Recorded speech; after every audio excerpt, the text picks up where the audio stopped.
Shalom, shalom, aking mga kapatid sa pananampalataya. Ito na naman po yung kapatid na si Roland, na muli ay binibigyang pagkakataon ng ating rabay na makapangaral ng kanyang salita. Tunay nga po na napakapalad po natin, ano po, dahil tayo po ay nakapagdiwang ng kanyang pista. Pista ng kanyang Pasko at pista ng tinapay na walang libadura.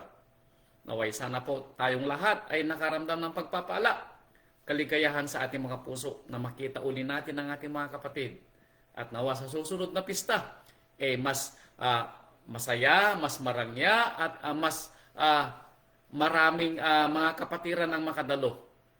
At sana po sa araw pong ito ay magkaroon ulit tayo ng pagpapala ng pangunawa at kaalaman. Dahil ang aral po ng Rabay ay hindi siya nakakalimot na magbigay sa atin ng kanyang mga salita para sa ikatitibay ng bawat isang pananampalataya. Kaya kung kayo po'y nakahanda na, ang lagi po nating sinasabi, ang maikling lapis ay mas mainam kaysa sa mahabang memorya. Hallelujah.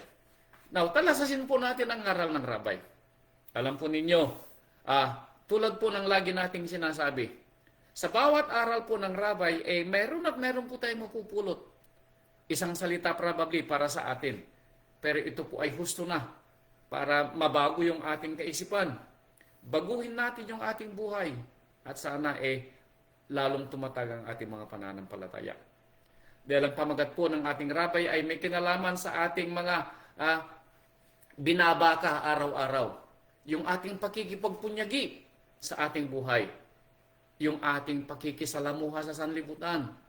Lalo na yung ating mga bagabag sa buhay na kung minsan nakakabalakid sa ating mga pananampalataya. Now, ang tanong sino o alin ang ating mga pipiliin? Dahil ang aral po ng Rabay ay may kinalaman sa kanyang salitang ang dalawang amo. So, matatalasas natin na tayo ba ay may dalawang amo? At aminin man po natin o hindi, meron po tayong dalawang amo kung minsan. Nawang tanong, alin sa dalawang amo na ito ang ating sinusunod?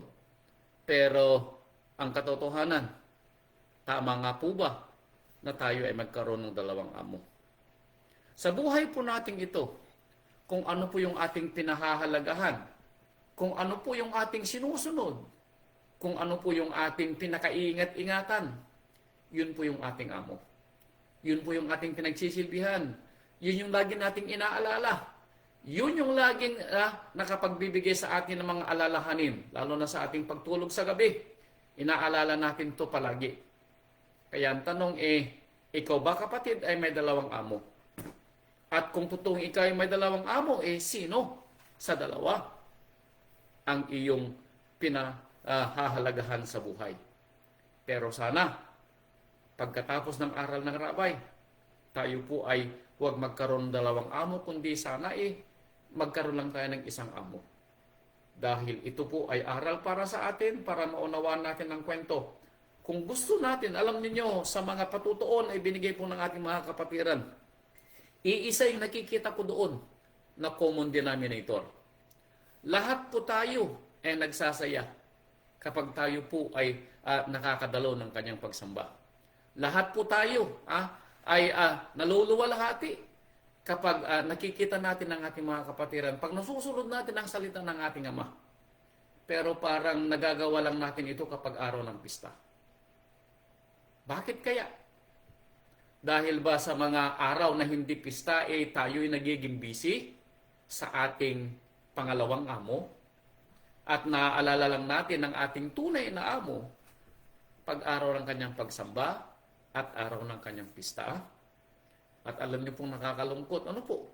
Yung ibang mga kapatiran natin, hindi pa nakakadalo sa ating mga sambahan kapag pista. Dahil nakalimutan na nila na sila ay may amo. Talasasin po natin ang kwento, ano po?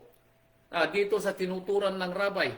Dahil kung alam natin ang kwento na tayo po ay binili ng dugo ng ating Rabay, sa mga hindi pa po nakarinig ng kwento, alam natin dapat na tayong mga nananampalataya ay binili ng dugo ng Rabay.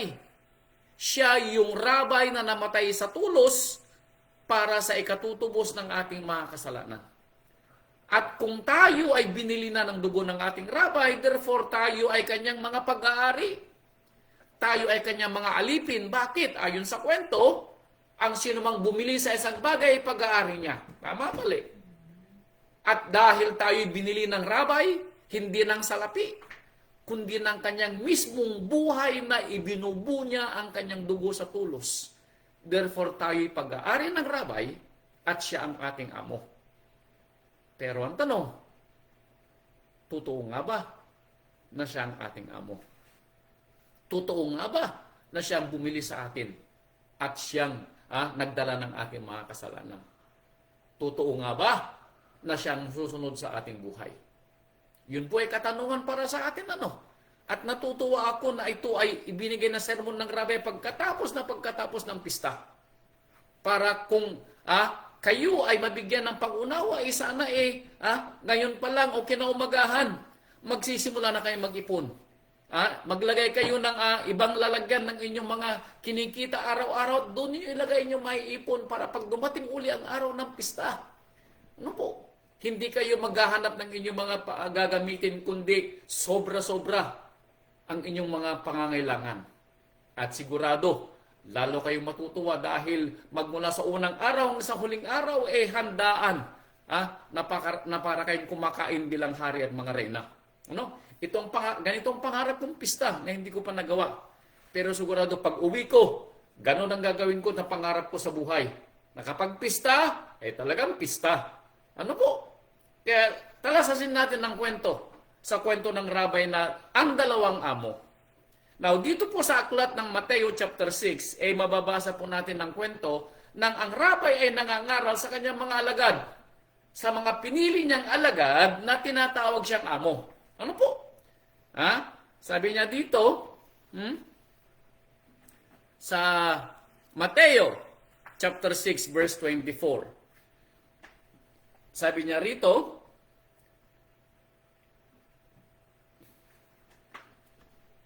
sino may hindi makapaglilingkod sa dalawang amo?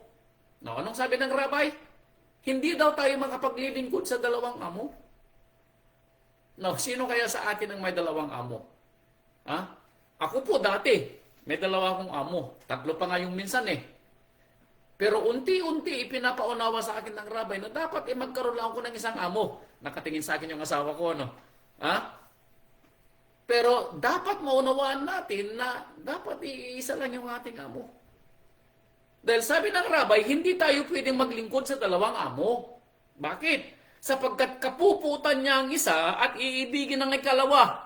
O kaya magtatapat siya sa isa at pawawalang halaga ang ikalawa. Now, ano kaya ibig sabihin ng rabay? Ibig sabihin tayo ba'y nangangamuhan talaga in tonto? Yung bang tayo ay may amo? Na siya yung boss natin na sinusunod. Parang yung narinig kong sinasabi ni Nanay Delia kanina na siya ay nag-day off na ng 31, pinatawag pa siya ng kanyang mga amo para gawin ng isang bagay. Now, yun kaya ang binabanggit ng rabay. Talasasin natin ang kwento. Sabi niya, kayo'y magtatapat sa isa at pawawalang halaga ang ikalawa. So kung alin doon ang pinapahalagahan natin, yun ang ating sinusunod. So kung ang ating rabay, ang siya nating sinusunod, therefore siya ang ating una at totoong amo. Pero kung ang pinahahalagahan natin ang iba, maliban sa ating rabay, yun ang ating amo. Kaya sabi ng rabay, magtatapat kayo sa isa at pawawalang halaga ang ikalawa. Pero hindi po natapos doon ang kwento ng rabay. Ang sabi niya, hindi kayo makapaglilingkod sa ama. Ano yung pangalawa? At sa mga kayamanan. Now, natumbog po, ano po? Hindi daw tayo makapaglilingkod sa ama at sa kayamanan. So, ang itinutumbas ng ama na pangalawang amo ay hindi yung ating mga asawa o hindi yung ating mga mahal sa buhay, kundi ang ating pangalawang amo, kung sino ang binibigyan natin ng mas pagpapahalaga. Now, alam po natin kung alin yung ating binibigyan mas pinapahalagahan. Tama po ba? Alin po ba sa tingin ninyo ang ating mga pinaghahanap buhayan? Maaari na ito'y kailangan natin. Tama po kayo, kailangan natin. Pero, kailangan bang mamimili tayo ng sinong ating susundin bilang tunay na amo? At kung minsan napipili pa natin yung ating mga trabaho at mga kayamanan? Now, dagdag na natin dito yung ating mga pagpipili sa ating mga mahal sa buhay. Alam nyo, napakadaling sabihin, pero napakahirap gawin. Pero, kung totoong gusto po natin ng buhay na walang hanggan, kung totoong gusto natin ng maayos na pamumuhay, yung maramdaman natin yung tunay na kaligayahan, narinig natin si kapatid na Geraldine, hindi may kukumpara ng tunay na kaligayahan yung mga lugar na napupuntahan mo para pag-ubusan mo ng salapi. Hindi may tutumbas na mga na idadamit mong mga signature clothes kung meron. Hindi may tutumbas yung mga pag-aari mong material ang kaligayahan na pumunta ka sa araw ng pagsamba sa kanyang mga sambahan. Hindi may kukumpara ang mararamdaman mong kaligayahan pag makakasama mo yung mga mahal sa buhay. Tama po yun. Pero bakit sa dinami-dami ng araw na ginawa ng Ama sa buhay natin, sometimes mas pinapahalagahan natin yung itinuturing na Ama na pangalawa nating amo. Kaya sabi po niya dito sa Lucas chapter 11 verse 23, Lucas 11:23, ito po ang sabi. Sabi nga natin palagi, ang maikling lapis ay mas mainam kaysa sa mahabang memorya. Ayan, isulat po ninyo at balikan ninyo ang kwento para lalo kayo matuto sa aral ng Rabay. Lucas 11:23, ito ang kanyang sinabi. Lucas 11:23. Ito.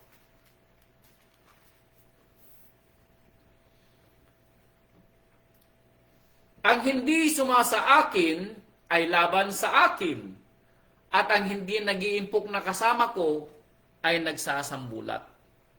Now, ano pong sabi ng Rabay?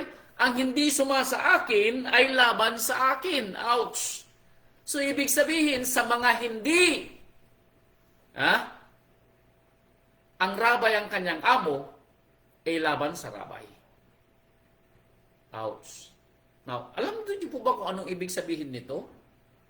Sa mga hindi nananampalataya sa Rabay at hindi tunay na nananampalataya at hindi siya yung kanyang tunay na amo, abay kapatid ko, hindi mo daw kakampi ang Rabay.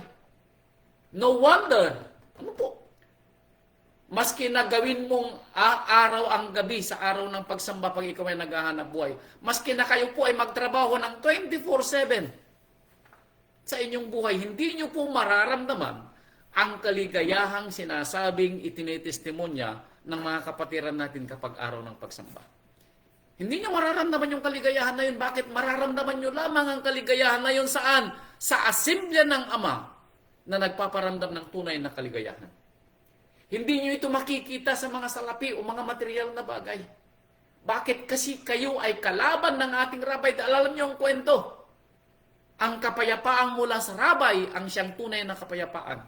Ang pagmamahal na galing sa Rabay ang siyang tunay na pagmamahal. Ang pagkaunawa mula sa Rabay ang siyang tunay na pag-unawa. At ang pagkakapatiran mula sa Rabay ang tunay na pagkakapatiran. Hindi niyo ito mararamdaman sa labas ng kanyang asimblya. Kaya pinapaalahanan tayo ng Rabay. Kung hindi ka kakampi ko, sabi niya, ikaw ay aking kaaway. Kaya kapatid ko, mamili ka. Sino ang iyong amo? Natatakot ka ba sa iyong boss? Kaya hindi ka makapag-absent pag araw ng Sabado? Bay kapatid ko, what if sa araw ng Sabado na yun na hindi ka sumambay, andudo ng Rabay? At yun na yung araw ng paghuhukom. Anong isasagot mo kapatid ko? Sasabihin mo ba kasi kasalanan ng boss ko, hindi ako nakarating? Araw ng pista. Sasabihin mo ba, pasensya na po Rabay, hindi ako nakarating sa pista. Bakit? Kinulang yung pamasahe ko. O kaya, pasensya ka na sa Rabay, hindi ako nakarating sa pista kasi hindi ako nakapagpaalam sa boss ko eh. O pasensya ka na Rabay na hindi ako nakadalo sa pista kasi Kasi. Hindi po tayo mauubusan ng kasi. Bakit? Dahil tayo naghahanap ng ating bibigay na rason o dahilan. Now, sa tingin ninyo, sa araw ng paghuhukom, pwede ba nating idahilan ang mga bagay na ito? Abay mga kapatid ko, kung alam natin ang kautusan, sinasabi po ng rabay sa kanyang pagdating, walang awa na mangyayari sa kanyang araw ng paghuhukom. Ang awa ay narito sa ating panahon. Dahil binibigyan na tayo ng pagkakataon para gawin ang mga naririnig nating salita. Dahil alam natin ang mga salitang sinasabi, kung hindi natin ibubuhay ang ating pananampalataya, anong sabi ng Apostol Santiago? Ang pananampalatayang walang gawa ay patay. Paano natin sasabihin sa ating mga anak, paano natin sasabihin sa ating mga mahal sa buhay na tayo may pananampalataya kung araw ng pista hindi ka makadalo? Bakit? Lagi kang busy. Pinag-iipunan mo lahat ng mga bagay pero hindi mo mapag-ipunan ang araw ng pista. Abay kapatid ko, sino ang iyong amo? Baka nakakalimutan mo kapatid, sino ba ang nagbibigay siya ng pagpapala? Sa paggising sa iyo tuwing umaga, sino ang gumigising sa iyo kapatid? Sa iyong mga kalakasan, sino ang nagbibigay ng kalakasan sa iyo? Sa katalinuhan, sino ang nagbigay ng katalinuhan sa iyo?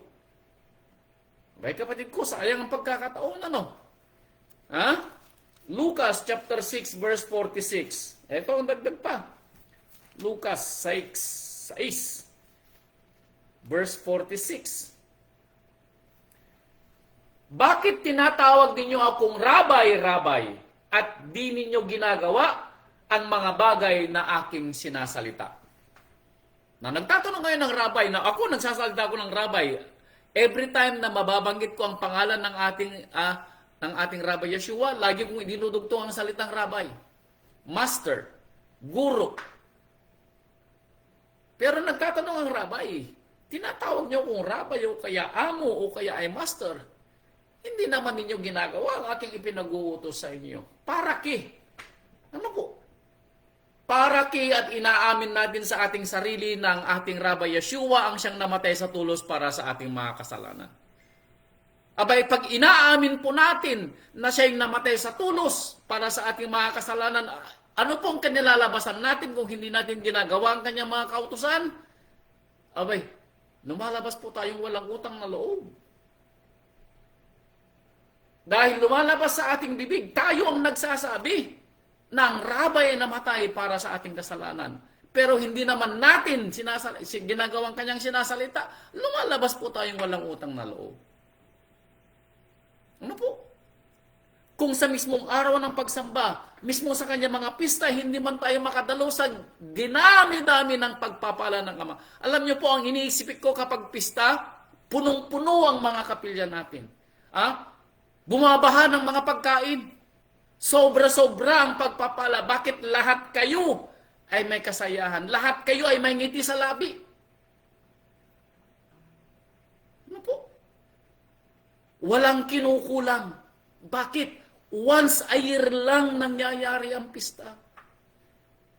Alam nyo, nung nabigay ako ng introduction sa aming dito sa Louisiana, sabi ko, tayo po ay magalak ngayong pista. Bakit? Dahil baka ito na yung ating huling pista.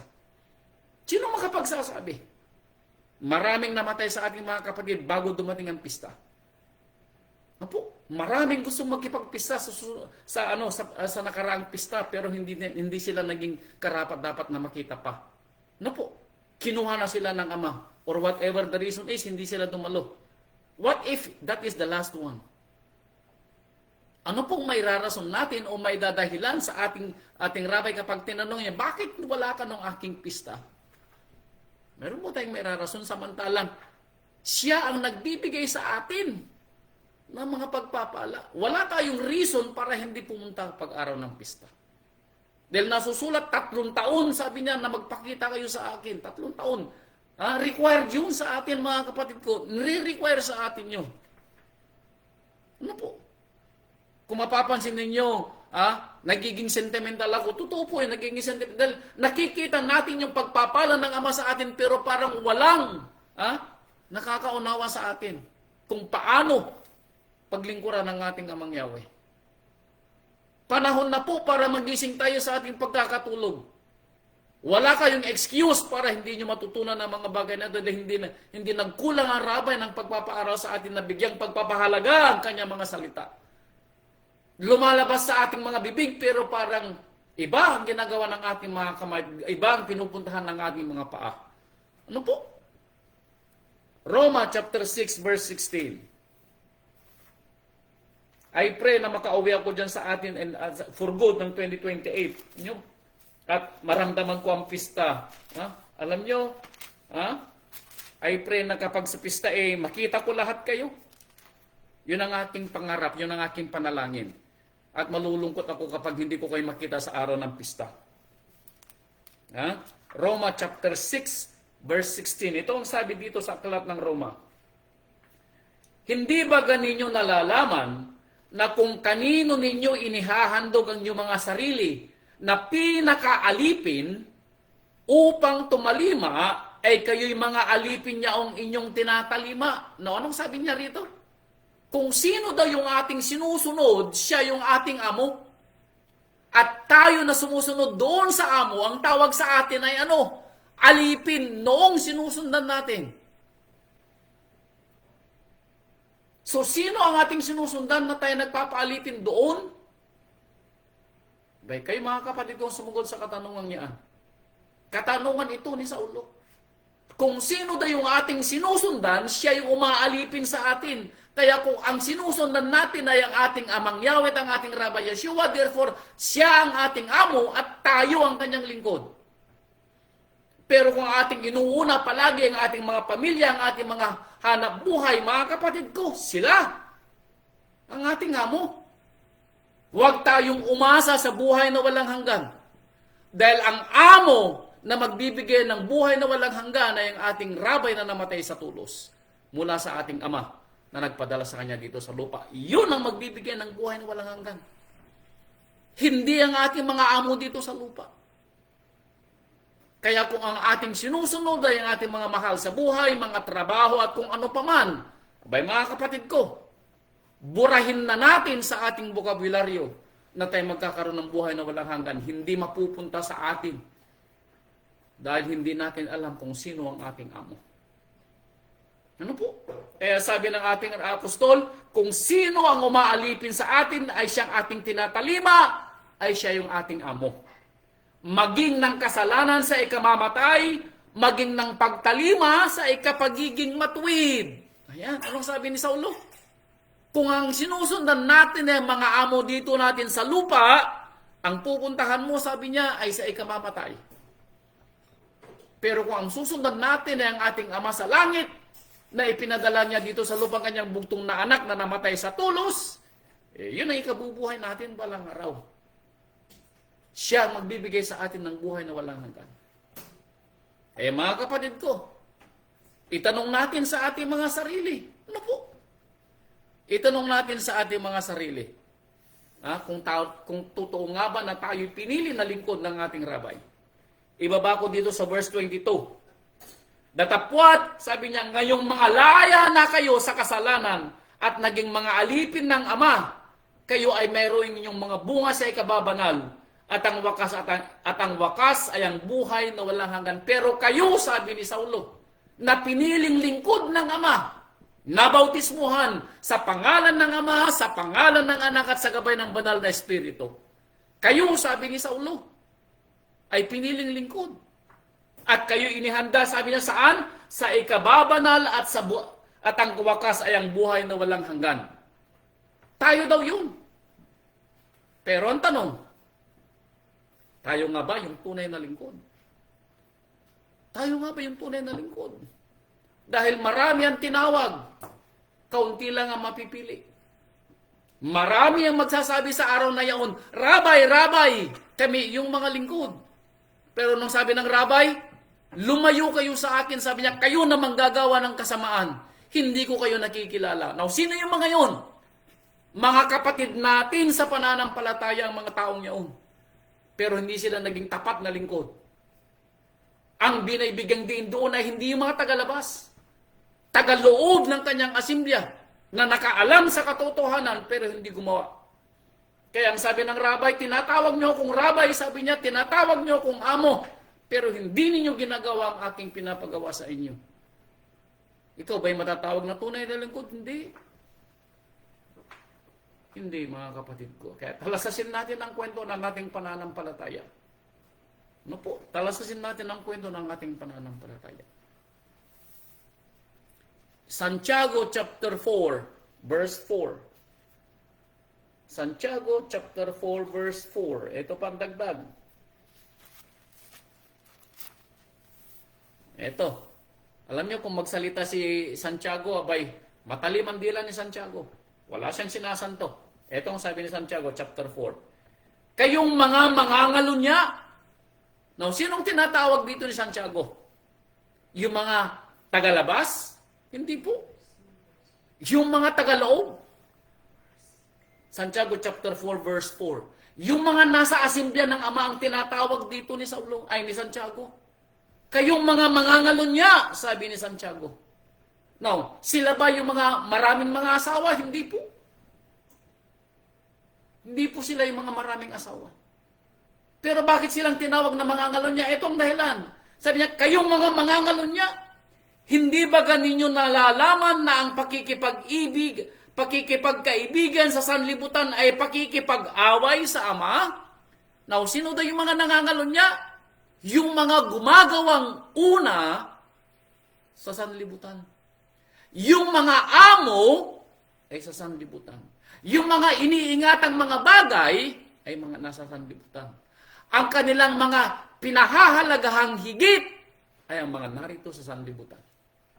Ang mga material na bagay, ang mga mahal sa buhay, ang mga trabaho, ang mga promosyon, at lahat na nakikita ng ating mga mata ay ating siyang pinahahalagang higit kaysa sa pagtalima sa ating Amang nasa langit. Anong sabi ni Saulo sa kanila? Mga mangangalunya. At kung ito ay sa atin, tayo daw ay mangangalunya. Tayo daw ay nangangalunya. Hindi ibig sabihin na tayo maraming asawa, tayo ay nangangalunya. Bakit? Dahil tayo ay binili ng dugo ng rabay. At inihahanda niya bilang kanyang kabiyak sa araw ng kanyang kasal na sinasabi sa Pahayag chapter 21 at 22. Tayo po yun. Kaya sabi ni Santiago, kayo'y mga mangangalunya. Inulit niya yung sinabi kanina ni Saulo. Nakikipag-away ba kayo sa Ama? Nakikipag-away ba kayo sa Ama? Ang sino mang nagiging kaibigan sa sanlibutan ay nakikipag-away sa Ama. Sino ngang mag-ibig na maging kaibigan ng sanlibutan ay nagiging kaaway ng Ama. So kung mas pinahihigitan natin ang mga amo natin dito sa lupa, mga mahal natin sa buhay, mga anik-anik, mga trabaho o mga promosyon o mga anumang mga pag-aari ng higit sa pagsunod sa ating Ama at sa ating Rabay, abay kapatid ko, kaaway ka daw ng Ama. Now, hindi ko sinasabi na huwag nating mahalin ang ating mga mahal sa buhay. Hindi po yun ang ibig kong sabihin. Ang sinasabi ko, mga kapatid ko, huwag sila ang maging dahilan para maging balakid ang mga mahal mo sa buhay para ganapin mo ang kalooban ng Ama. Kapag ang asawa mong nagiging balakid sa pagsunod mo sa kalooban ng Ama, bay kapatid ko, huwag mong sundin ang asawa mo. Unahin mo ang kalooban ng Ama. Sumakit man ang loob ng asawa mo, hayaan mong sumakit ang loob niya dahil hindi niya nauunawaan ang iyong pananampalataya na paglingkuran ng ating Rabay. Hayaan mo siyang magkaroon ng sama ng loob. Mas gugustuhin mo pa na magkaroon ng sama ng loob ang asawa mo na hindi nananampalataya kaysa ang Ama ang magkaroon ng sama ng loob sa iyo. Tama, mali. Ganon din sa ating mga anak, sa ating mga asawa na hindi nananampalataya. At kung nananampalataya man yung mga mahal natin sa buhay, pero kulang sila sa pangunawa. Na anong sinabi kong kulang sa pangunawa? Hindi nila malaman kung alin sa mga salita ng Ama ang kanilang dapat sundin. Or kung alam man nila, hindi nila masyado itong pinahahalagahan katulad ng pagpapahalaga nila doon sa kanilang tunay na amo na kanilang sinusundan. Anong ibig kong sabihin? Ikinokompormiso nila ang kanilang pananampalataya. Kinukompromiso nila. Ibig sabihin, mas mahalaga sa kanilang ibang bagay kaysa sa kanilang pananampalataya. Yun ang nagkukompromiso sa pananampalataya. Ano po? Now, tandaan nyo palagi yung kwento. Maalala nyo ang aral doon sa sulat sa pader ni Daniel? Now, sino makakaalala doon sa sulat sa pader ni Daniel? Maalala niyo ang kwento ng si Belshazzar? Ano po? Ay nakakita ng sulat sa pader? Ang nakalagay sa sulat sa pader, sabi niya, doon sa nakakakilala, nakakaunawa, maalala niyo ang sulat sa pader. Ano po? Puntahan natin sa Daniel para maging maliwanag sa inyo. Baka sabihin niyo, ginagawa ko lang na kwento. Dito sa aklat ni Daniel, ang gusto kong maunawaan natin ay yung sinabi sa sulat ni Daniel. Ito ay nasa sulat ng chapter 5, chapter 7 sa ibang mga translation ng Biblia. Ito po nakalagay. Chapter 5, verse 25. Ito po ang sabi niya. Many tekel o parsim. Yung pong salita niya. Many tekel o parsim.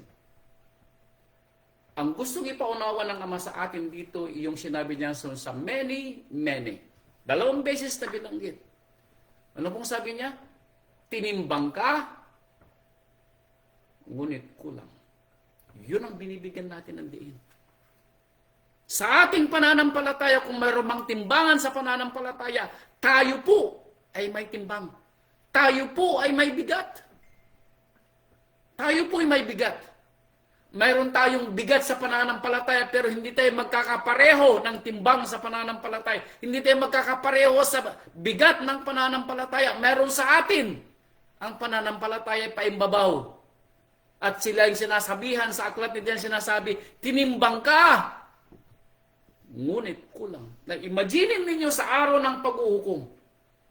At sasabihin sa atin ng Ama, anak ko, tinimbang ka, ngunit kulang. And then, ipapa-flashback sa iyo ng ating Ama, yung mga panahon na mas inuna mo ang mga bagay dito sa sanlibutan kaysa sa salita ng Ama. Ipapa-flashback na sa iyo yung mga araw ng pagsamba na hindi ka pumunta. Yung mga araw ng pista na hindi ka pumunta. Yung mga salita ng Ama na narinig mo na hindi mo ginawa. Ipla-flashback sa iyo yun. Anong mararamdaman mo, kapatid ko? Tinimbang ka, sabi ng Ama, pero ikaw ay kulang. May bigat po tayo. Pero ayon sa sinasabi, may criteria ang Ama para tayo po makarating sa kanyang kaharian. Hindi po lahat ng kanyang mga tinatawag na mga nagsasabing, Rabay, o ama ko, ay makakarating sa kanyang kaharian. Hindi po. Alam po natin yun ang kwento. Alam po natin na yun ang kwento. Ano po? Alam natin na nasusulat. Kung hindi po tayo malamig, hindi naman po tayo mainit. Anong sabi niya? Isusuka kita. Dahil tayo po yung malahininga. Huwag naman po sana. Ano po? Huwag naman po sana.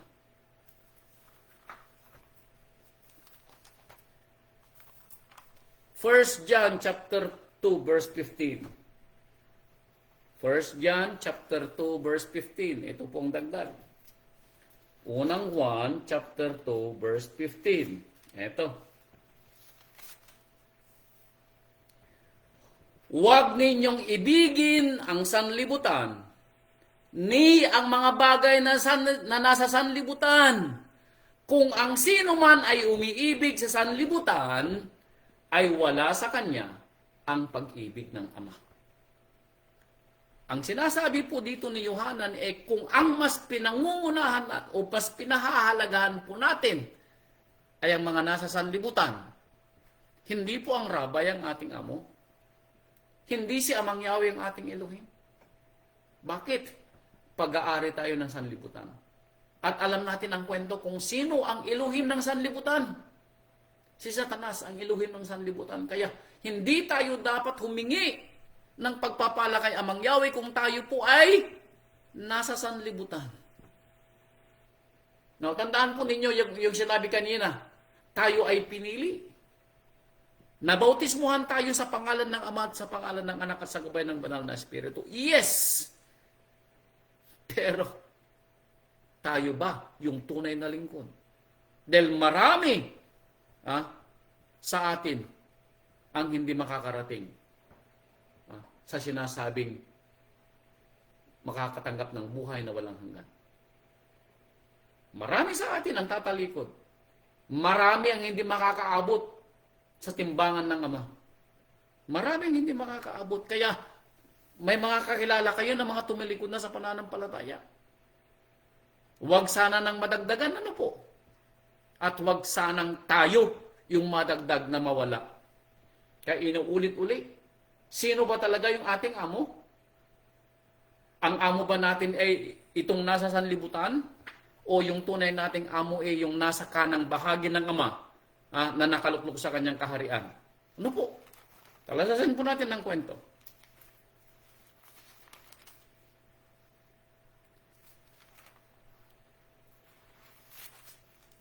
Dito sa Roma chapter 8. Roma chapter 8. Ito po ang sabi ni Apostol Saulo.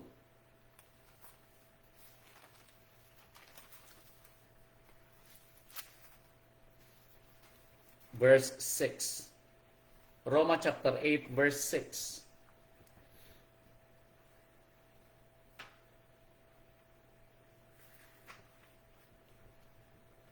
O tatas ko sa verse 5. Sapagkat ang mga ayon sa laman ay nangagsisitalima sa mga bagay ng laman. Datapwat ang mga ayon sa Espiritu ay sa mga bagay ng Espiritu. Sapagkat ang kaisipan ng laman ay kamatayan, datapwat ang kaisipan ng Espiritu ay buhay at kapayapaan. Now, anong sinasabi po dito ni Saulo? Ang sino mang umiibig sa sanlibutan, sino mang ang kanilang amo ay ang nasa sanlibutan, ang kahalintulad nila, sabi ni Saulo, ay mga espiritu sa laman. At sila nagsisatalima saan? Sa mga bagay ng laman. Kung ano daw yung makapagpapasaya sa kanila, sa kanilang mga mata, sa kanilang damdamin dito sa lupa, sino yung kanilang iniingatan dito sa lupa? Sino yung kanilang pinahahalagahan dito sa lupa? O ano yung mga bagay na kanilang mas pinahahalagahan dito sa lupa? Sila daw po ay maka-espiritong laman. At ang espiritong laman, sabi niya, ay kamatayan. Kamatayan. Ang kanilang magiging hukom ay ang dagat-dagatang apoy balang araw. Kaya ang tanong, kapatid ko, sino ang iyong amo? Now, balikan natin dito sa Lumang Tipan. Kung may kahalintulad ba, yung mga panahon natin, nung panahon dito sa Lumang Tipan. Ito, tingnan natin dito sa aklat ni Joshua. Joshua chapter 24. Ito ang sabi. Josue o Yehoshua. Yehoshua chapter 24.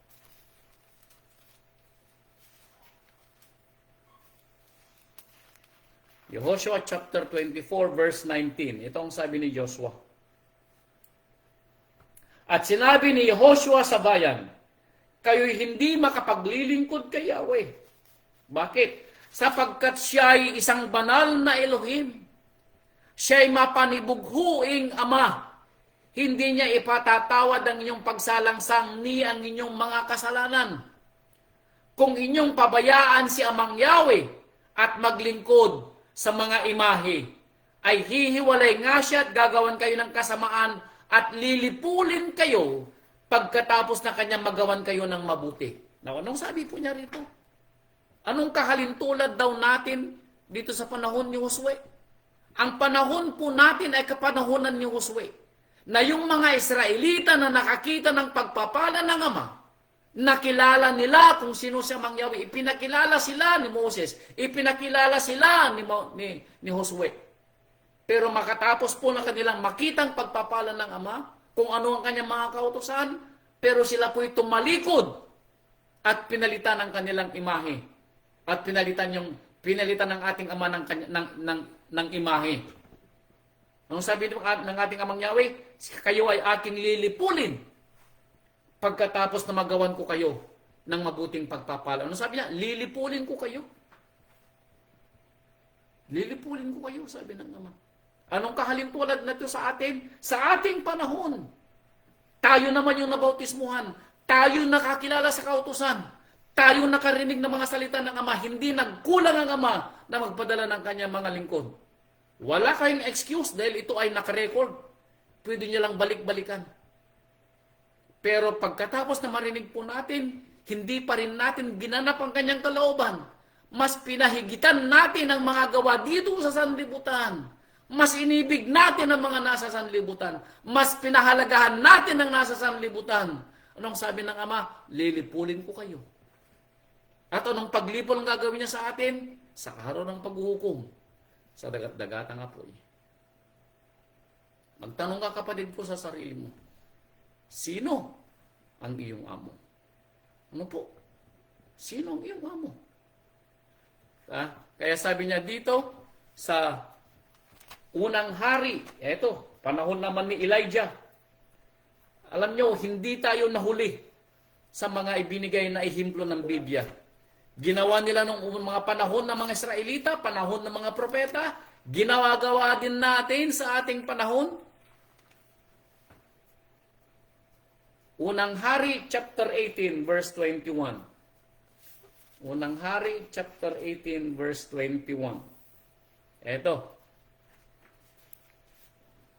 Si Elijah ay lumapit sa buong bayan at nagsabi, hanggang kailan kayo mag-aalinlangan sa dalawang isipan? Anong sabi ni Elijah? Hanggang kailan kayo mag-aalinlangan sa dalawang isipan?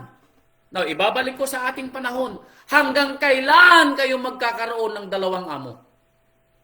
Hanggang kailan kayo magkakaroon ng dalawang kaisipan kung alin sa dalawa ang ating pinahahalagahan? Si Amang Yahweh ang ating Rabbi Yeshua na nagbigay sa atin ng pagpapalang pananampalataya o yung mga anik-anik dito sa lupa. Tayo po yung mamimili. Ano po? Tayo mamimili. Kung si Amang Yahweh ay Elohim, sabi niya, sumunod kayo sa Kanya.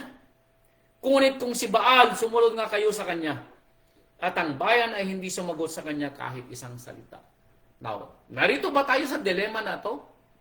At tayo hindi makapag-isip at makapag-desisyon kung alin ang dating pipiliing amo? Sino sa dalawang amo ang pipiliin natin? Ang amo natin dito sa sanlibutan na siyang mas pinahahalagahan natin o ang ating Amang Yahweh na magbibigay sa atin ng buhay na walang hanggan? Tayo po'y mamimili. Ano po? Tayo po'y mamimili. Pangalawang Hari, chapter 17, verse 33. Pangalawang Hari, chapter 17, verse 33. Pangalawang Hari, ayan. Chapter 17, verse 33. Pangalawang Hari, chapter 17, verse 33. Ito po ang sabi niya. Pangalawang Hari, chapter 17, verse 33.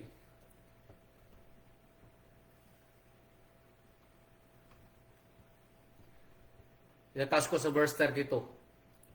Ang mga tao ay natakot kay Amang Yahweh at sila nagsipaghalal. Sila sa gitna nila ng mga saserdote sa mga mataas na dako na siyang naghaayin para sa kanila sa mga bahay na nangasa mataas na dako. Ngunit, verse 33, sila ay patuloy na nagsipaglingkod sa kanilang sariling mga imahe ayon sa paraan ng mga bansa na kinadadahan nilang bihag sa kanila. Now, ano pong sabi niya? Sila po'y natakot at sumamba kay Amang Yahweh. Pero, hindi nila nakalimutan ang patuloy na paglilingkod at pagsamba rin sa kanilang mga imahe. Meaning, mayroon po silang dalawang amo. Now, ang tanong, ganon din kaya sa atin? Takot tayo kay Amang Yahweh. Nagpabautismo nga tayo sa kanyang pangalan. Kinikilala natin ang ating rabay. Nagpabautismo nga rin tayo sa kanyang pangalan. Alam natin na sila ang gumagabay sa atin sa araw-araw. Yes. Pero pag sa araw ng pagpipili, sa araw ng pagpipili, alin ang una nating pinipili? Si Amang Yahweh at ang ating Rabbi Yeshua o ang mga anik-anik sa sanlibutan? Yung trabaho natin sa sanlibutan. Yung iniisip natin na magbibigay sa atin ng ikabubuhay. Yung iniisip natin na magbibigay ng pagkain sa hapagkainan. Yung iniisip natin na hindi magtatampo sa atin ng mga mahal sa buhay. Mas pinapahalagahan natin yun.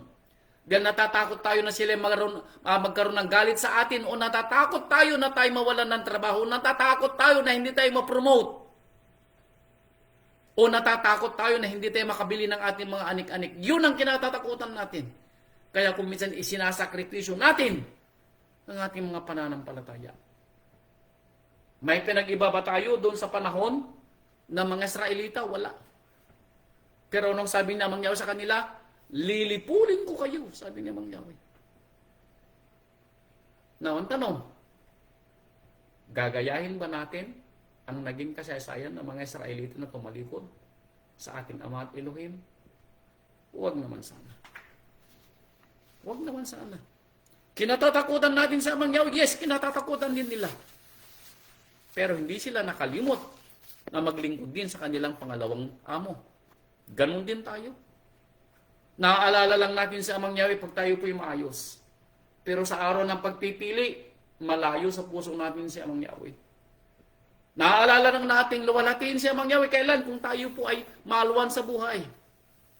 Pero kung tayo po'y nangangailangan at kailangan meron tayong emergency, naaalala ba natin si Amang Yahweh? Hindi. Ano po?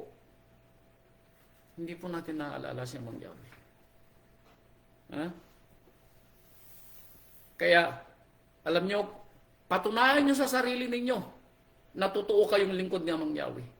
Sabi ko nga sa inyo, mangako kayo sa mga sarili ninyo na ngayon pa lang ipagsikapan ninyo na sa susunod na pista makita ang pagmumukha ninyo sa mga asimilya. Kayong mangako sa mga sarili ninyo. Huwag kayong mangangako kay Amang Yahweh, mga kapatid ko. Mangako kayo sa inyong sarili. Ipanalangin ninyo kay Amang Yahweh na tulungan kayo na magkaroon kayo ng kapusuan ng ganito at hindi baguhin ng inyong sariling kapusuan ang inyong pangako. Mga kapatid ko, hindi natin alam kung hanggang kailan ang buhay natin. Ulitin ko. Napakalakas ni Uncle BJ. Sino bang magsasabi na hindi namin siya makakasama sa pista ngayong taon? Pero nawala po siya bago magpista. Ganon din sa mga kapatiran po natin. Now, sino magsasabi na ang susunod na pista yung huli nating pista? Wala pong makapagsasabi. Ano po?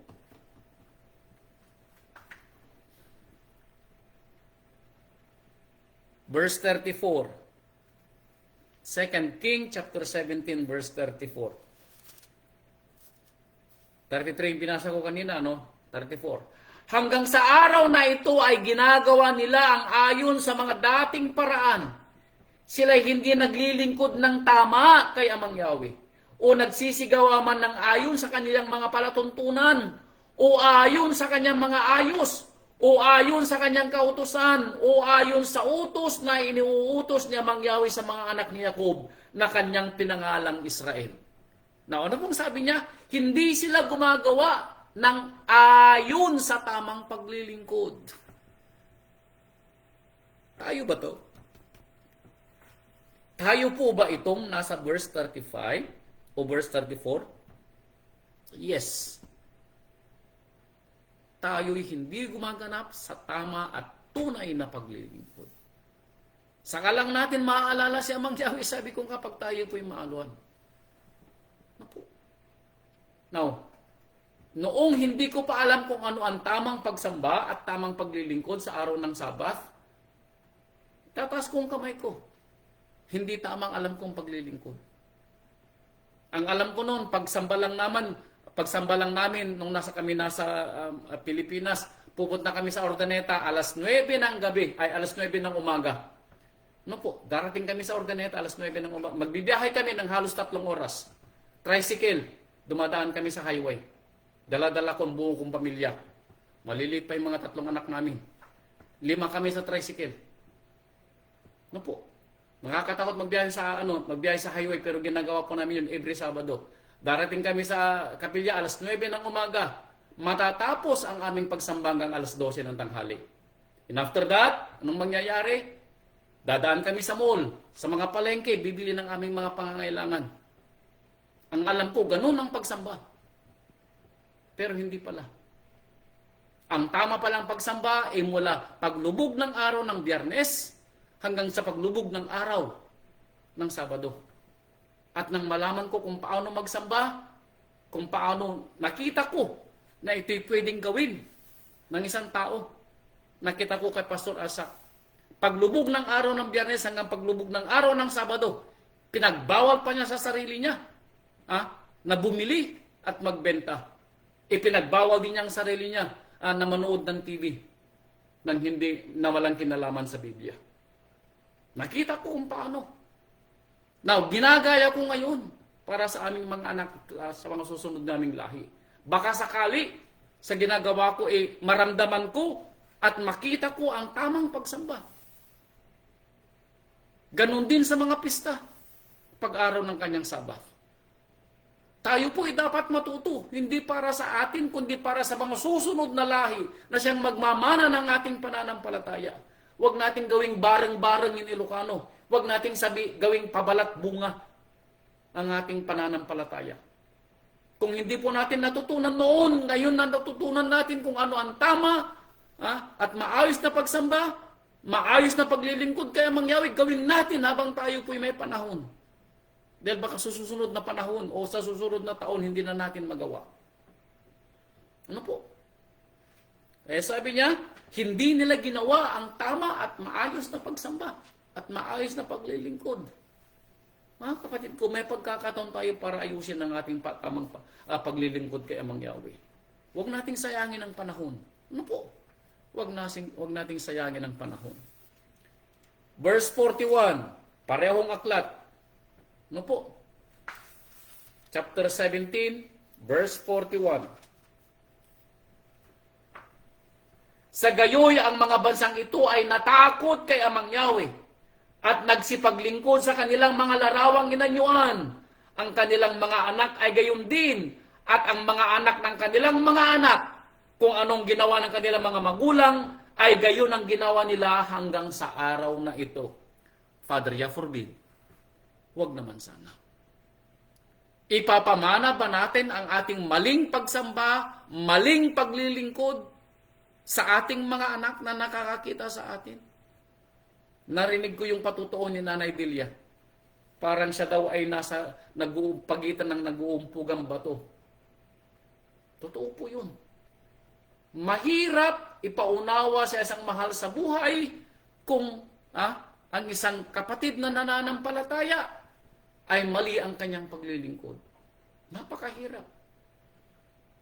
At kung hindi natin babaguhin, sasama ko sa sarili ko, kung hindi natin babaguhin ang ganitong paglilingkod, mamanahin ito ng ating mga anak. Pero ngayong alam na natin na mali ang ginagawa natin, ipapamana ba nating mali? Kung mayroong pagkakataon tayong itama ang ating ginagawang mga paglilingkod at pagsamba? Ano po? Sabi nga, kung hindi natin alam yung kwento, maaaring pwede nating sabihin out of ignorance. Dahil hindi natin alam ang kwento. Pero nasusulat din kaya,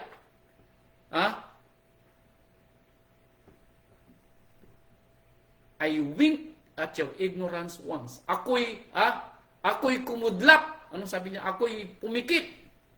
O ipinikit ko ang aking mata minsan sa inyong kawalan ng pangunawa.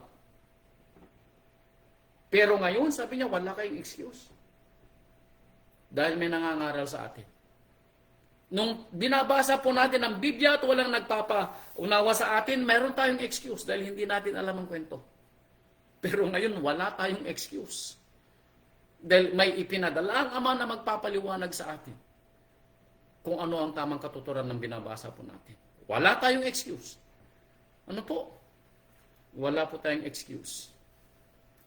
Ezekiel chapter 20, verse 39. Ito, dagdag pa ni Ezekiel.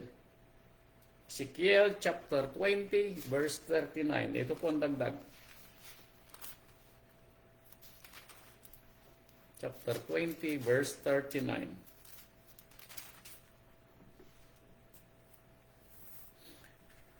Tungkol sa inyo, o sangbahayan ni Israel, ganito ang sabi ni Amang Yahweh Elohim, magsiyaon kayo, maglingkod bawat isa sa kanyang mga imahe, at sa haharapin man, kung hindi ninyo ako didinggin. Nung sabi ni Amang Yahweh, nung panahon ng mga Israelita, sumigi kayo, bayang Israel, sabi niya. Sumamba kayo sa inyong mga imahe.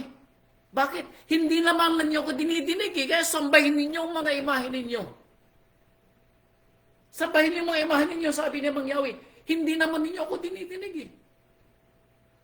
Pero anong sabi niya? Ngunit, ang aking banal na pangalan ay hindi na ninyo lalapastanganin ng inyong mga kaloob at ng inyong mga larawang dinubo.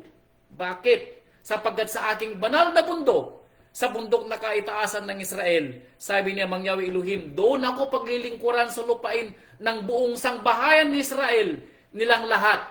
Dooy tatanggapin ko sila at doon ko hihingin ang inyong mga handog at ang mga unang bungad ng inyong mga alay, 10 ng lahat ng inyong mga banal na bagay. Anong sinasabi ni Amang Yahweh dito? Sa mga taga-Israelita na hindi gumaganap sa kanyang kalooban, sa araw na kanyang sasabihin sa verse 40, yung mga pinili niyang lingkod na mga hindi Israelita. Sila ang gaganap ng tunay na paglilingkod. Now, anong ibig niyang sabihin sa ating panahon? Tayo na mga pinili. Nabautismuhan sa kanyang pangalan. Kapag naririnig natin ang kanyang salita at kanyang mga kautusan at hindi natin ginawa, anong sabi niya? Gawin ninyo ang mga gusto niyong gawin, sasabihin niya sa atin. Pero, sabi niya, darating ang araw, papalitan ko kayo, sabi niya. Ganitong ginawa niya. Ito ay kahalintulad ng mga Israelita na pinalitan ng mga hintil. Kung ang mga hintil ay pumalit sa mga Israelita, na pinalitan ang mga Israelita ang hindi gumanap sa paglilingkod sa Ama ng tunay at tapat, sa atin ding panahon, marami din ang mawawala sa atin. Sila yung mga hindi tunay na lingkod at papalitan sila ng mga susunod na mga salinlahi. Sila yung mga susunod na tunay na maglilingkod sa ating Ama. Father, forbid. Huwag naman sana. Ano po? Huwag naman sana dahil sayang ang panahon na binigyan tayo ng Ama ng pagkakataon na manampalataya sa Kanya kung at the end of the day, ay mawawala din tayo. Katulad ng mga kakilala natin na nawala na sa pananampalataya, na hindi na nakapagbalik loob. Marami kayong kakilala din. At nakakalungkot. Yes. Dahil ako din ay marami din kakilala. Nakita ko sila nung una na tapat na maglingkod, pero at the end of the day, nangawala din. Bakit? Unti-unting nanghinang pananampalataya, unti-unting nagbago ang kanilang mga salubin, hanggang dumating sa puntong kinalimutan nila ang kanilang tunay na amo. Huwag naman sana mangyari sa atin, mga kapatid ko. Kaya habang may panahon pa, naririnig natin ang ating rabay na nagsasalita sa atin sa pamamagitan ng kanyang mga lingkod. Baguhin natin ang ating buhay. Baguhin natin ang ating mga saloobin. Ipanguna na natin sa ating mga sarili ang mga kautusan ng Ama, ang kanyang mga pista, ang kanyang mga araw ng pagsamba, ang kanyang mga kautusan. Kung gusto natin ng buhay na walang hanggan, mga kapatid ko, gawin natin ang mga salitang ating naririnig at nababasa. Ano po?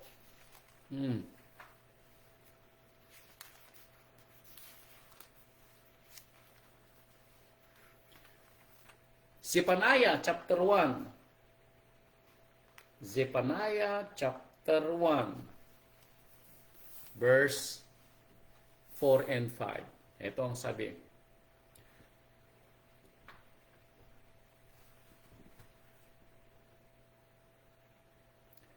At aking iuunat ang aking kamay saan? Sa Yehuda at sa lahat na nananahan sa Jerusalem. At aking ihihiwalay ang mga nalabi kay Baal sa dakong ito at ang pangalan ng mga simarim, 10 ng mga saserdote, at ang nagsisisamba sa natatanaw sa langit, sa mga bubungan ng bahay, at ang nagsisisamba na nanunumpa kay Amang Yahweh at nanunumpa sa pangalan ni Malkam. Now, anong sabi niya rito? Ihihiwalay ko, sabi ni Amang Yahweh. Ihihiwalay ko. Ang hindi sumasamba sa akin. At ang mga sumasamba kay Amang Yahweh at sumasamba kay Malkam. Anong ibig niyang sabihin?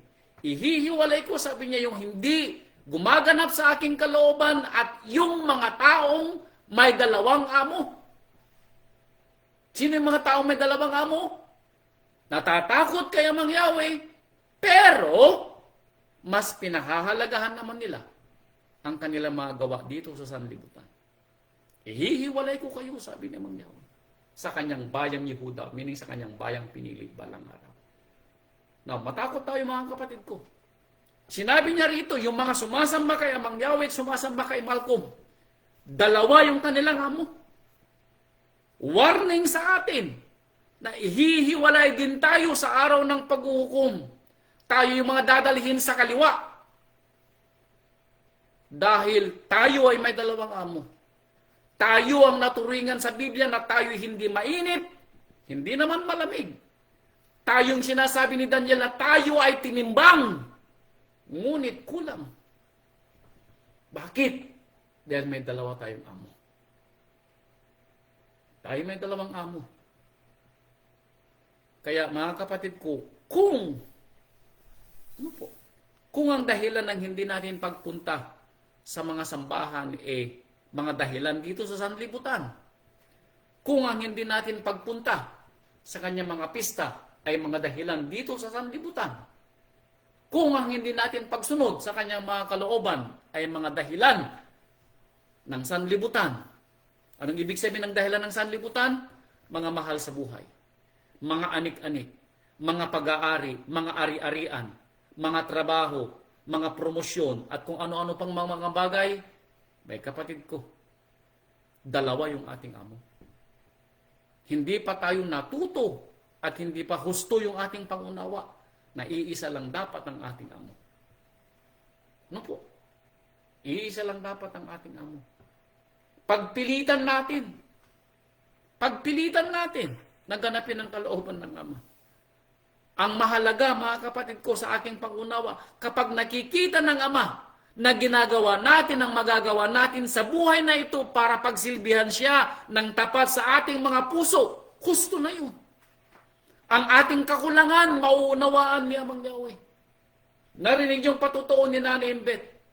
Nung panahon na nangailangan sila, sinong nagbigay ng kanilang pangangailangan? Binigay ni Amang Yahweh. Bakit? Dahil nakita niya ang puso ni Nanay Embet. Alam po din niyo, maawain si Amang Yahweh. Alam niya ang ating nasa puso. Kaya, bakit kayo natatakot na humingi kay Amang Yahweh sa sa inyong mga pangangailangan kung ito may kinalaman sa pagsunod sa kanyang mga kautusan? Huwag kayong matatakot na humingi. Pag kailangan nyo ng trabaho, ihingin nyo kay Amang Yahweh. Bigyan kayo ng trabaho, pero ihingin ninyo na wala kayong dapat trabaho pag-araw ng pagsamba. Huwag nyong sabihin na ibinigay na Amang Yahweh ang trabaho ninyo, pero mayroon namang araw ng pagsamba. Ibinigay ito ni Amang Yahweh sa inyo. Bay, kapatid ko, maling pangunawa. Maling pangunawa. Ano po? Tandaan niyo ang kwento palagi. Ang pagpapala ni Amang Yahweh ay hindi dagdag. O ang pagpapala ni Amang Yahweh ay hindi idinaragdag ang anumang sakripisyo. May promotion kayo. Pero araw ng pagsamba, kasama naman sa trabaho ninyo. Galing ba ito kay Amang Yahweh? Hindi po galing ito kay Amang Yahweh. Ano po? Hindi galing ang promosyon kay Amang Yahweh kung pati araw ng pagsamba ay nagagamit ninyo. Itataas ang sahod ninyo, pero hindi naman kayo makapag-excuse kapag araw ng kanyang pista. Abay, hindi galing kay Amang Yahweh. Tandaan ninyo mga kapatid ko, hindi isasakripisyo ni Amang Yahweh ang kanyang mga salita dahil sa pangangailangan natin. Tandaan niyo ang kwento. Ang langit at lupa ay mawawala, hindi ang kanyang salita. Ano po? Gagawa siya ng paraan para magawa mo, kapatid, ang kanyang kalooban kung nasa puso mo na gawin ang kanyang kalooban. Ano po? Sumunod na kwento, pangalawang Timoteo chapter 4 verse 10. Pangalawang Timoteo chapter 4 verse 10.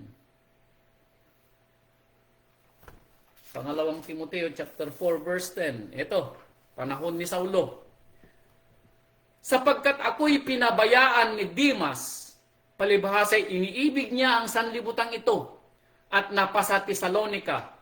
Si Crescente ay napasa Galacia, at si Tito ay sa Dalmacia. Anong sinasabi ni Tito? Ay ni Saulo? Meron akong lingkod, sabi niya, na ang pangalan ay Dimas. Pero kinalimutan ako ni Dimas. Tinalikuran ako ni Dimas. Pinabayaan ako ni Dimas. Bakit? Ano bang nangyari kay Dimas? Mas inibig ni Dimas ang sanlibutan. Now, anong ibig niyang sabihin? Pag-araw ng pangangasaba ni Saulo, wala si Dimas. Nasaan si Dimas? Nasa kasayahan sa sanlibutan. Pag may pangangailangan si Saulo na gawin ang kalooban ng Ama, wala si Dimas. Nasaan si Dimas? Gumagawa ng kanyang sariling pangunawa sa labas. Ginaganap ang kanyang sariling kasayahan na hindi ayon sa kalooban ng Ama. Ayon si Dimas. Now, tayo ba'y kahalintulad ni Dimas na nanampalatayang lingkod ni Saulo? Tayo din ay lingkod ng ating Rabay. Tayo ay lingkod ng ating amo na namatay sa tulos. Pero, darating ba yung araw na sasabihin sa atin ng ating Rabay na tinalikuran ako ni Dimas? Pinabayaan ako ni Dimas? Wag naman sana, kapatid. Ano po? Wag naman sana. Unang Timoteo chapter 6 verse 9 and 10. Unang Timoteo chapter 6 verse 9 and 10. Ito ang dagdag. Datapwat ang mga nagsisipagnasang yumaman. Ouch. Now, sino ba sa atin ang ayaw yumaman? Lahat tayo gustong yumaman. Ano? Ako din gusto kong yumaman. Pero hindi para sa aking mga anak. Hindi para sa aming mag-asawa. Gusto kong yumaman para sa asimilya. Para mapakain ko yung mga hindi nakakain. Para makapagtayo ako ng mas marami pang kapilya. Para makapangaral ako ng marami pang mga bayan. Makapaglimbag ng mas maraming Biblia. Yun ang dahilan kung bakit gusto kong yumaman. Gusto kong yumaman hindi para sa aking sarili. Kung ibibigay ito ng Ama, ito'y sa aking panahon. Kung hindi man, hindi ito para sa akin. Yun ang sa akin. Pero sa mga nagnanais yumaman sa kanilang personal na pangangailangan, bay kapatid ko, ito'y para sa iyo. Datapwat ang mga nagsisipagnasang yumaman ay nangahuhulog sa tukso at sa silo at sa maraming mga pitang hangal at nakasasama na siyang naglulubog sa mga tao saan sa kapahamakan at kamatayan. Marami sa atin ang nasilo sa verse 9. Marami sa atin ang mga nangawala sa pananampalataya sa kagustuhan nilang umasenso, sa kagustuhan nilang yumaman, sa kagustuhan nilang makamit ang mga pangangailangan nila sa sanlibutan. Tinalikuran nila ang Ama na magbibigay ng buhay na walang hanggan. Wag naman po sanang mangyari sa atin. Ano po? Wag naman pong mangyari sana sa atin. Mga kapatid ko, wala tayong excuse. Sabi niya, verse 10, sapagkat ang pag-ibig sa salapi ay ugat ng lahat ng uri ng kasamaan. Now, hindi po yung kayamanan ng ugat ng kasamaan, kundi yung pag-ibig sa kayamanan. Yung kagustuhan nating umasenso, na isasanggalang natin ang ating pananampalataya, isasakripisyo natin ang ating pagtitiwala sama, yun ang nakakasama. Kung bakit sinasabing ang pag-ibig sa salapi, dahil mas pinangungunahan natin ang ating mga pangangailangan dito sa lupa kaysa sa pagsunod sa ating Amang nasa langit. Nakalimutan natin yung kwento sa Matthew chapter 6 verse 33 na hanapin muna nating higit ang kaharian ng Ama at ang kanyang katwiran, at ang lahat ng mga bagay na ninanais natin ay idadagdag sa atin. Nakalimutan natin yun. Bakit? Dahil kulang tayo sa pangunawa at pagtitiwala. Mga kapatid ko, itataas ko ang dalawa kong kamay sa mga patutuo ko sa inyo. Hindi ako nagkulang sa patutuo sa inyo kung anong ginawa ng Ama sa aming buhay. Ang sahod ko po na pagtuturo ay 9 na buwan. Kapareho lang ng mga sahod ninyo na mga sumasahod din sa Pilipinas. Minimum ang sahod ko dito sa Amerika. 9 na buwan lang akong may sahod. Ganon din ang asawa ko. 9 na buwan kaming may sahod. Minimum lang din. Wala kaming sahod for 3 months ang summer. Ang lahat ng aming mga pangangailangan na hindi naabot ng aking sahod, hiningi ko sa Ama. Hiningi ko sa Ama. Ibinigay niya. Pinag-aral niya ang aming mga anak. Nabayaran na namin tong bahay. Yung babayaran sana namin 30 years, nabayaran po namin ng 15 years. Pag-aari na namin tong bahay. See? Bakit? Ipinangako ko sa ating Amang Yahweh nang maiipon namin mag-asawa balang araw ay aming ibibigay na pundar para sa gawain ng kapilya. Bakit? Dahil ito ay aking ipinangako na gawain ko sa ating Ama balang araw. Nasa inyo mga kapatid, ilang patutuo ang kailangan natin para matuto tayo na magtiwala kay Amang Yahweh. Ilang patutuo ang kailangan natin. Marami tayong narinig na mga patutuo. Ano po? Huwag tayong maghanap ng sobra-sobra na siyang makapagpapalimot sa atin, sa ating Ama. Nung sabi po niya, sapagkat ang pag-ibig sa salapi ay ugat ng lahat ng uri ng kasamaan na sa pagnanasa ng iba ay nangasinsay sa pananampalataya na kung sino sa atin ang masisinsay o mahihiwalay o tatalikod. Bakit? Dahil sa kagustuhan ng nating madagdagan ang ating iniipon. Sa kagustuhan nating madagdagan ang ating sahod. Sa kagustuhan nating maibigay ang pangangailangan ng ating mga mahal sa buhay. Yung sakripisyo natin ng ating pananampalataya, huwag naman sana. Huwag naman sana. Naranasan ko po yun. Lahat ng sinasabi ko sa inyo, ginawa ko, nagtrabaho ako pati Sabado dito sa Amerika. Sa kagustuhan kong makaipon at maibigay ang pangangailangan ng aking mga anak. Pati Sabado, naghanap buhay ako ng panahon na yaon. Pero walang nangyari. Para lang akong sumahod na inilagay ko sa bulsa ko na may butas. Wala akong naalalang naipon, maski 5. Nawala lahat. Sakit sa katawan at pagod lang ang naranasan ko. Ang nagbigay ng pagpapala sa akin, nang ipinaunawa sa akin ng ating Amang Yahweh kung paano ang tamang paglilingkod. Ano po? Kaya kayo mga kapatid ko, pinapaalalahanan ko kayo, kung sa iniisip ninyo, sa inyong paghahanap buhay, mas ipinapauna ninyo ang inyong mga pangangailangan bago si Amang Yahweh, gawin man po ninyong 24/7 ang inyong paghahanap buhay. Wala kayo may ipon. Ito'y patutuo ko sa inyo. Pero kung uunahin ninyo si Amang Yahweh, kahit gano'ng kaliit ang inyong sahod, kung maaalala nyo magbigay ng ikapo, patutuo ko yan sa inyo. Hindi kayo magkukulang. Hindi kayo magkukulang. Sabi ko kasi, 9 na buwan yung sahod namin. Pero pinapagkasya namang niya sa loob ng 12 buwan. Gano'n man kaliit ang sahod ninyo, huwag niyong kalilimutan na magbigay ng ikapo. Alalahanin niyo yung bao na babae. Nang siya magbigay ng kanyang ikapo, nung sabi ng ating rabay, nagbigay siya ng higit sa kanyang makakaya. Maski ang ibinigay niya, magkano binigay niya? Kusing yung binigay niya. Mas higit, sabi ng rabay, ang ibinigay ng babaeng bao kaysa sa mga mayayaman na nagbigay ng kanilang mga perang hindi nila kailangan. Ano po? Alam ng Amang pangangailangan natin. Totoo po yan. Pero maski alam ng, kung tayo, nakakaunti lang ang kinikita, pero hindi natin nalilimutan na magbigay ng ating ikapo para kay Amang Yahweh, para sa mga masigit na nangangailangan at sa pangangailangan ng kanyang asimbya, nakikita po ng Ama yun. At siya ang magsasabi sa atin, kahit kailan na hindi ka magkukulang. Pwede nating sabihin ng Psalm 23 verse 1, si Amang Yahweh ang aking pastol, hindi ako magkukulang. Kung hindi nyo pa nasubukan, subukan ninyo. Itataas ko ang kamay ko, sinubukan namin. At nakita ninyo ang pagpapala namin. Ganon din sa aming mga anak.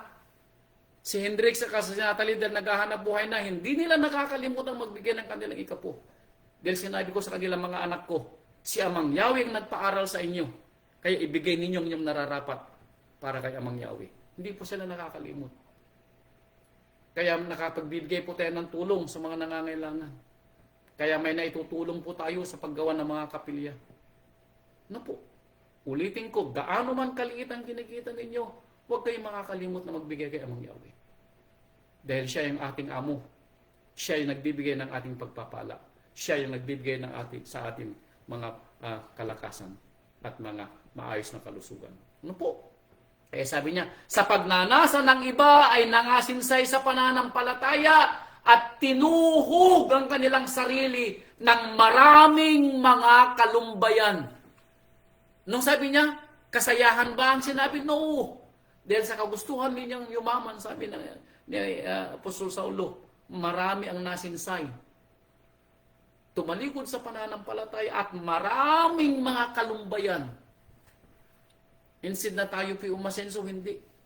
Marami sa mga kapatiran na nakita ko na instead na umasenso sana, lalong nabaon sa pagkakautang.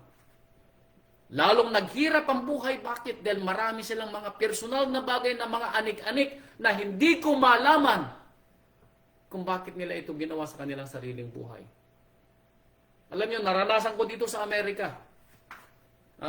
Kung paano yung maging magkaroon ng maraming pera. Yung sinasabi ko na hindi mo problema kung paano yung bibilhin mo. Kung saan ka kukuha na yung bibili. Kaskas dito, kaskas doon. Yung aming mga credit cards. Pwede kang kumuha ng gusto mong kunin. Pupunta ka nga lang sa dealer, meron ka ng bagong sakyan, maski wala kang ibinayad na 5. Pero utang yun. Ano po? Depende sa atin kung paano tayo mabubuhay. Nasa atin. Dahil ang Ama hindi magpapabaya sa atin, mga kapatid ko. Nasa atin din naman kung paano natin lilingapin ang pagpapala niya sa atin. Kung tayo po ay lustay dito, lustay doon, abay mga kapatid ko, wala nga matitira sa atin. Ano po? Wala rin mapupunta kay Amang Yahweh. Bakit niya? Hindi mo nga siya maalala sa kanyang pagbibigay sa iyo ng pagpapala. Ano po? Hindi masamang mangarap na mga itong mga kalwanan sa buhay. Pero unahin muna natin si Amang Yahweh, mga kapatid ko. Isipin natin yung ating amo. Magtiwala po tayo sa amo natin na nagbigay sa atin ng buhay, pagpapala at ng tunay na pananampalataya. Ano po? Kaya huling talata na dagdag ko rito, verse 17. Verse 17. Timoteo pa rin, chapter 6, verse 17. Ang mayayaman sa sanlibutan ito ay pagbilinan mo na huwag magsipagmataas ng pag-iisip at huwag umasa sa mga kayamanang di nananatili, kundi sa Ama na siyang nagbibigay sa atin sagana ng lahat ng mga bagay upang ating ikagalak. Sa mga mayroon, huwag kayong makakalimot magbigay. At huwag kayong umasa sa inyong mga kayamanan. Umasa tayo sa Ama na nagbibigay sa atin ng kayamanan. At i-share ninyo. I-share natin sa iba ang kanyang mga pagpapala. Ano po? Ito pang dagdag. Lucas chapter 12 verse 15. Lucas 12:15.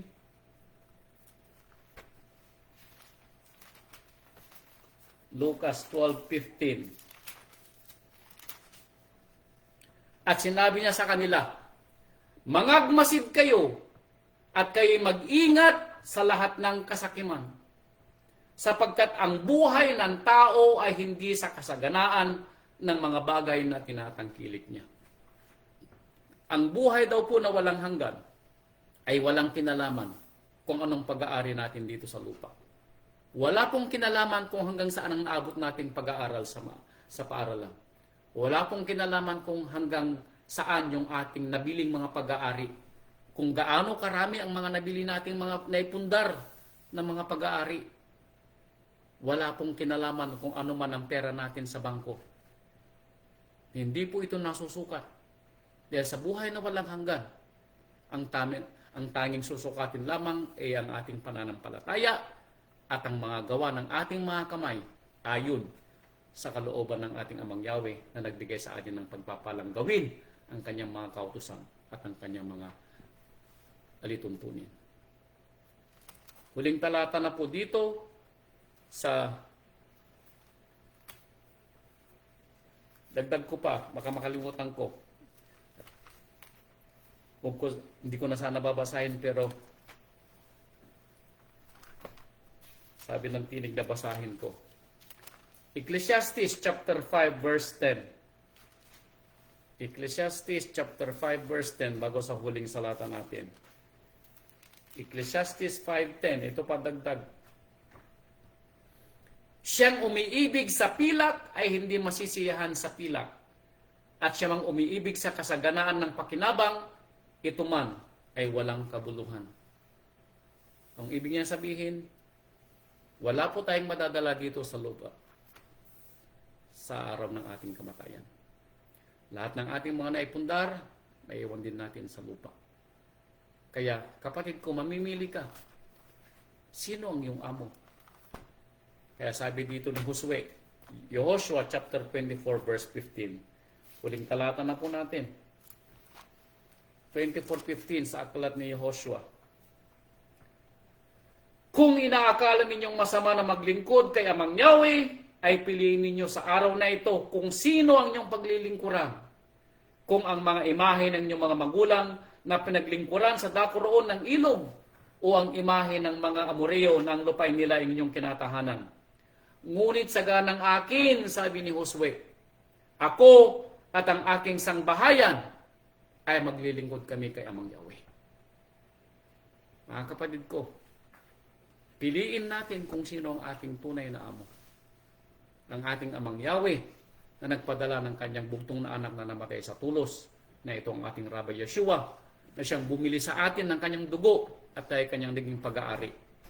O ang mga narito sa sanlibutan na magiging pag-aari natin pansamantala ng ating mga mahal sa buhay, ang ating mga anik-anik, ang ating mga material na bagay, ang ating mga trabaho, ang ating mga posisyon, ang ating mga promosyon, ang ating mga naipundar na mga pag-aari.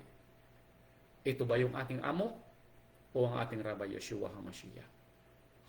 Nawa mga kapatid ko, makapamili po tayo ng maayos. Dahil ang pagpipili po natin ay siyang magbibigay sa atin ng buhay na walang hanggan o ang kamatayan sa dagat-dagatang apoy. Nawa, ang gabay ng Rabay at ang kanyang pangunawa ay mapa sa atin upang mapili po natin kung sino talaga ang ating tunay na amo. Pero ako, ang aking asawa, ang aming 3 anak, at lahat ng ang aming mga magiging apo at kaapo-apuhan kay Amang Yahweh lamang maglilingkod, at ang aming amo at nag-iisang amo na tunay at tapat na namatay sa tulos ay ang ating Rabbi Yeshua HaMashiach. Hallelujah. Salamat po mga kapatid. Ito po ang aral ng ating Rabbi Yeshua HaMashiach. Shabbat Shalom po at magandang gabi. Hallelujah.